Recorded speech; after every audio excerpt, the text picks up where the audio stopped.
Most powerful tech companies already know more about you than your parents do. They share that information with others. They make billions doing it. Just today, Facebook admitted it gave data on 87 million people to Cambridge Analytica. No big deal. Tech companies drive economic inequality. They've done that a lot in California. They collude with one another to suppress free speech, while their CEOs demand an end to gun rights from behind a wall of armed guards. They create addictive services and deliberately get children hooked on them. Then they'll brag about how they'll be able to buy themselves immortality in the end. They're even creating new risks for national defense. So what defense can be made of the tech industry, which increasingly occupies a central place in our lives? Dean Garfield is president of the Information Technology Industry Council, and he joins us tonight. Dean, thanks for coming on. Thanks, I think. So there are a lot of ways. I see you're a big fan of ours. Well, you know, there are things about, I mean, these companies are successful because they're amazing. Google is an amazing product. Facebook is an amazing product. I would never deny that, and they're American companies, so I'm proud of that. Right. But there's a massive downside that has been suppressed, and I could name a lot. Here's just one. The more you use Facebook, according to study after study after study, the less happy you become. We've seen a massive spike in suicide rates, especially among kids. I'm not saying they're driven by Facebook. I am saying we should take a close look at things that are affecting kids' emotional well-being. These are credible studies. You're familiar with them. How is this different, an addictive product that hurts people, from cigarettes? Well, I think it's quite different from cigarettes in that there is demonstrated evidence that smoking nicotine is addictive and is bad for your health. I don't think that evidence exists for Facebook or other social media.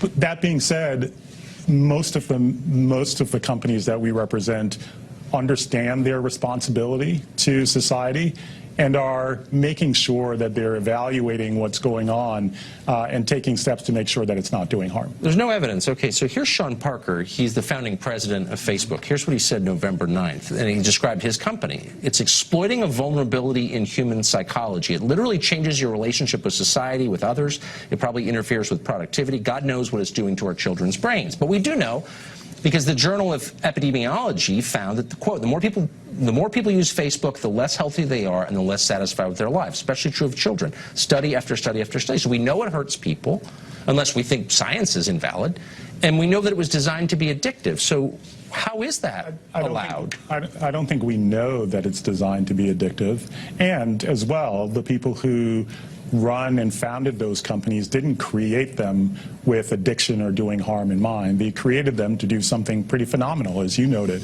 which is to deepen social connections. But that hasn't happened. I mean, there's no study that shows. I'll tell you how. Okay. Because there's not a single, and we've looked at it pretty closely, there's not a single study that has shown that the more you use social media, the more connected you are to people. You may communicate with them more, but in no true sense are you more connected. In fact, you're more isolated. And that's what these studies, and I have all of them, 2015, University of Missouri, 2013, huge one, 2016, all of these show that social media use decreases life satisfaction because it alienates people from each other. Yeah. Why won't the companies admit that? My sense is that, and my view is that there is little reason to admit something that's still quite nascent and still being studied. I think there's a lot of conversation about the neurological implications and a deep desire to get to the bottom of what the implications are, and if there is a problem, then to do something about it. How much money is Google, for example, or Facebook spending on researching this? I don't think any of these studies were funded by the industry. I don't think so either. Right. So it doesn't sound like they're taking their responsibility seriously. Let me ask you a macro question, which is this. I wouldn't say that at all. In fact, I adamantly disagree. I think the companies do take this seriously. That's why. How much are they spending studying it?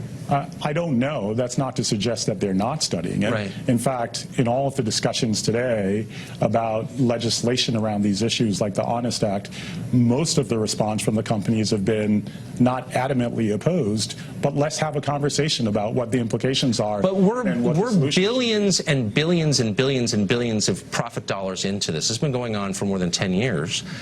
There's been evidence for a while that it might be harmful. Why haven't they taken the lead in this? Because they don't care, right? Wrong. Wrong. Wrong. Okay. Well, I hope you'll come back. Look, anytime you want to come back, we've hit the tech companies really hard, and if there's countervailing evidence, I really want to see it. So if they have initiatives to address these things, I hope you'll come on. You'll always have space here to talk about them. We will make America great again.